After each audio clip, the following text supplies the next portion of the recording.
If you feel like your specific person is showing up and behaving right now in ways that you find kind of confusing, it's frustrating to you, you don't get it, this is the video that you need. And it's not that you're doing anything wrong. You might be manifesting really, really well, but there's a specific shift that you want to focus on and a key element you want to keep in mind if you want to shift around that behavior. Welcome back, guys. Today we're talking about your specific person and why you're not going to get the version of them that you want and deserve until you start specifically thinking a certain way, essentially. So I'm going to give you guys reassurance if you're already well versed on this topic, and guidance if you feel like you're struggling, you're new to it, you don't really know what's going on. So welcome, I'm Alexa, manifestation coach. As I said, it's all about your SP today, so we're going to jump right in. A quick overview for anyone interested. First of all, if you keep watching the video and you enjoy, I'd very much appreciate some kind of engagement, whether it's feedback in a comment, something positive, reassuring for yourself, speaking to existence, your relationship with SP, thumbs up the video. And if you want to take things a step further for yourself to progress your manifestation and get some extra support if you feel that you do need that, I offer lots of coaching options. Everything is popped on screen, starting with my membership. You can still watch the previous Q&A that I did for members and stay up to date for my upcoming June membership content, because it's all exclusive videos that only members get. There's 3 in total, so you want to stay tuned and vote and be able to see exactly what you want this month. So do join the membership if you want. And now let's jump into the video. So this goes both ways in terms of your SP's behavior and then also how they reflect directly based on how you see yourself and the way they treat you and what you're actually thinking. So not only does it reflect in their behavior, but it's a reflection of you. So the version of you and yourself that you are holding on to is what SP is going to reflect. So whatever you focus on and hold on to in your inner conversations, your thoughts internally, the assumptions literally about yourself, that's what SP is responding to and reflecting. So if you do, even though I'm not specifically relating it to self-concept, but that does tie in, if you have very low self-concept, if you struggle a lot with insecurity, self-worth, that kind of thing, then yes, that is going to affect your SP relationship, simply because there are going to be assumptions that tie into that. So that's one element. But literally the version of you, whether it's constantly repeating to yourself and reaffirming maybe that you're single, you're not in the committed relationship you want, that dating is super difficult, or whatever it might be, even for a non-romantic SP, this would apply. The version of yourself that you are holding on to, focusing on internally, is essentially what your SP is reflecting back to you. It's not about you having to prove yourself or prove your worth, or you don't even, verbally or like literally physically communicate it, but your self-concept reflects, and the way you are with your specific person, like I said, doesn't have to directly be the self-concept. I just mentioned that because sometimes people do struggle and it can filter in to a specific person manifestation 100%. But you're single, you don't get the treatment that you want.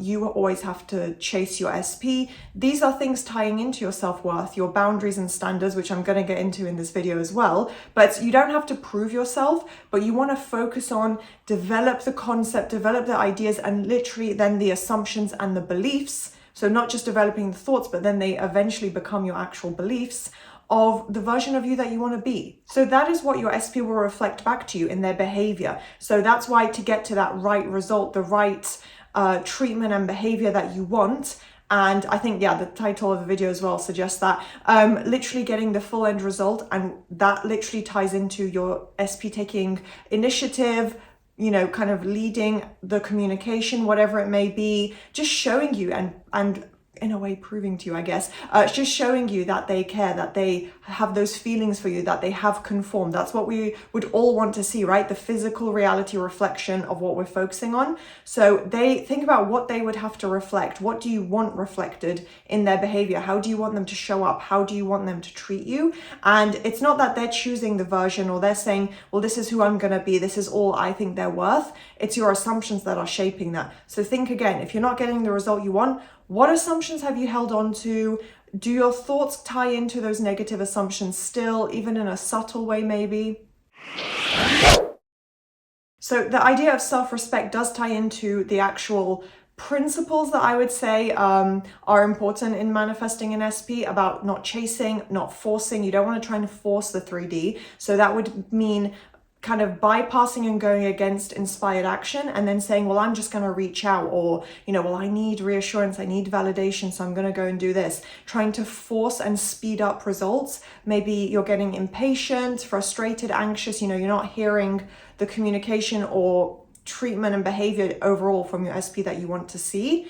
Forcing and chasing, it's not going to bring about what you want. And therefore it ties back into this concept of having good self-worth, good self-respect. Yes, you need to work on your assumptions primarily about your SP, but this does tie in. The boundaries and standards that you set that we're starting to get into in the video now about, I'm not going to chase, I'm not going to force it, I don't chase, I attract. That's a great phrase I've been loving lately. So think about what you're mentally allowing with your standards. What standards do you hold in your mind? What are you thinking in conversations about? Well, I'm not going to accept breadcrumbs, or okay, it's great SP did this, or SP liked my photo, or whatever it is. There's probably a lot with social media communication as well nowadays. That's like the bare minimum. So again, to yourself in your inner conversations, holding on to that self-respect, those higher standards of, that's great and that's movement, wonderful, I'm going to celebrate that small win, but I'm going to focus on the end result because that's what I deserve, that's what I want, that's where I'm holding the standards. I'm not going to lower myself to start chasing SP, or like professing my love to SP just because I got a tiny bit of movement. And if you keep affirming for the relationship, that repetition will eventually break down the resistance. You are doing it correctly.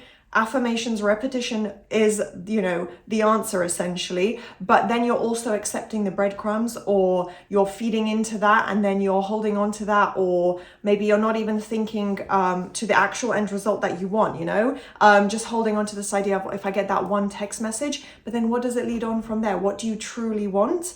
They're just going to keep mirror reflecting back to you. And if you hold on to it, you focus on just that, you're going to potentially slow down some of that movement. Because like I just said as well, remember, your SP isn't the one who dictates and decides, I'm just going to do this. This is the level of relationship. I'm not going to progress any further. My feelings won't develop.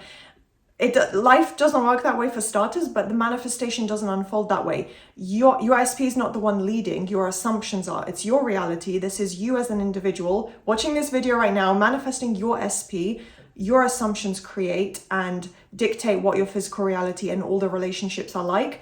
Therefore, in their behavior, emotionally, they're going to follow your lead. You're the one deciding with your assumptions and dominant thoughts, dominant focus, what is this relationship going to be? So again, getting tied up into the 3D reality can be an easy trap to fall into, but it's your standards. So the inner conversations, the inner standards, the kind of mental ideas of where you're having self-awareness and realizing and knowing, this is what I expect, this is what I want, and what I deserve. That's an important extra element to add in for your self-concept, and just to say, I'm worthy of it, I deserve it, so you build up your confidence in that, because it is those inner standards that you're building up that reflect externally from your SP. So you're not begging, again, you're not chasing and begging and lowering yourself, keeping your SP on that pedestal. You're just assuming, you're creating the assumptions and beliefs and allowing it to come in. Being patient and confident as best as you can and just building that up. And you're allowing the results to come in because you know that the external follows the internal essentially.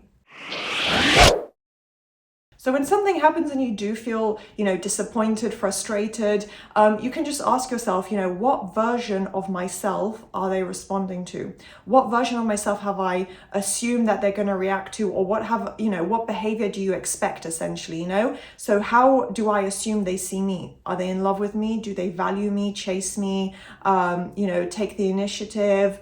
Just treat me like I'm on the pedestal, like a king, like a queen? What version of yourself are you holding on to and assuming? And what is that actual dynamic in your relationship? And that really helps you detach more and just create more of a detachment and lack of feeling triggered and reacting detachment from reacting, I should say. So just detaching, being more calm, less triggered by the 3D reality and the mode of just being super reactive, that state, because you're literally telling your mind and your SP therefore through the external that's going to reflect from your internal state, this is what I expect. This is where I'm at. They're going to respond to me like this. And you learn from maybe, okay, last time I was triggered, last time I felt disappointed or frustrated, I did, just didn't see what I want from SP. This is kind of what I was thinking. This is how I saw myself. This is how I saw the relationship. This is what I just assumed they would think of me, right? So you're detaching from that because you're recognizing, kind of reverse engineering. Okay, this is the way I was thinking that led to that result. And this is how I'm going to now assume SP always sees me. People always see me. This is the behavior I want, deserve, expect. It's just natural to me. That's the inner kind of dialogue, the inner state you want to focus on so that it can then reflect externally in their behavior rather than just focusing on, honing in on and reacting to what's going on in the external reality. And repetition, as I said, is perfect. I'm not saying that's wrong or that you need to do a different approach or that it's not going to eventually lead to your result. It is, but without having those standards, knowing where you want to stand, the way you speak to yourself in your mind, those inner conversations, the way you think throughout the day. How do you actually see this relationship dynamic, and what are you accepting right now? Without that, it's going to be an emotional roller coaster. So it's going to make it a little bit harder. It's just going to be an unpleasant experience for you, which it doesn't need to be. So holding on to those standards, but also applying consistency and repetition and reaffirming, this is what I want, this is where my focus is going to be, and then saying, I have it right now. So remember, again, you're not manipulating or controlling SP. They will conform and things will unfold the way they're supposed to in its own way. In their own way, SP will shift. You're just focusing on the version that you want in your mind and becoming the version of you and thinking as the version of you, because you are literally going to become that version, but thinking as the version of you that's already there. So when you let go of your focus of the old story and you start focusing on and thinking about the new version, the new story, the relationship ideally that you want with your SP, holding that as like your dominant focus, the dominant thoughts that you have, that has no choice but to show up. It's going to become your reality. You just need to persist and be consistent regardless of what's showing up in the 3D. You keep going with your mental focus if that's what you really want to create. So yeah, essentially your SP is not in control and deciding all these negative things about your relationship. They can and will conform if you put the mental effort in and stay consistent, because they're waiting for you to decide. That's a good way to actually think about it. They're waiting for you to decide and say, this is how perfect our relationship is, so that they can conform to that. So I think I'm going to leave this video here. I think I touched on a lot of different points and bits of advice. I hope this was a useful video for you guys. If you enjoyed, please do thumbs up, subscribe, turn on that notification bell, and I'll see you next time.